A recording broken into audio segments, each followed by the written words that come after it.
घरातली अशी टाईल्स निघाल्या आणि तुम्ही स्वतः याला लावायचा प्रयत्न करताय तर लावू शकता खूप इझिली.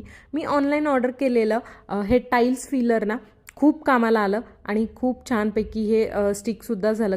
खूप इझी आहे वापरायला. याला काही तुम्हाला मिक्सिंग करत बसायची गरज नाही आहे. याच्यामध्ये जी पेस्ट आहे ती फक्त आपल्याला फेविकॉलसारखी छानपैकी अशी लावून घ्यायची आहे टाईल्सला आणि जिथं तुम्हाला चिटकवायचं आहे त्याला, किंवा तुमच्या टाईल्समध्ये जे गॅप्स पडलेले असतात ना ते गॅपसुद्धा भरायला हे युजफुल आहे.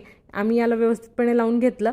मग असं हळूच इथे चिटकवून मग जे काही गॅप्स होते ना ते गॅपसुद्धा आम्ही व्यवस्थितपैकी यानं भरून घेतले. हे ऑर्डर करायचं असेल तर तुम्हाला इथं स्क्रीनवरती छोटीशी याची फोटो दिसेल, त्या फोटोवरती क्लिक कराल तर मग तुम्हाला हे ऑर्डर करता येईल. किंवा मग मला कमेंट करा. असे बरेच युजफुल व्हिडिओ चॅनलवरती आहेत तर चॅनलला सबस्क्राईब करायला विसरू नका. बघा टाईल किती छानपणे बसलेली आहे आणि एक्स्ट्रा आम्ही सगळं पुसून घेतलं आणि आता ही टाईल्स छान दिसते.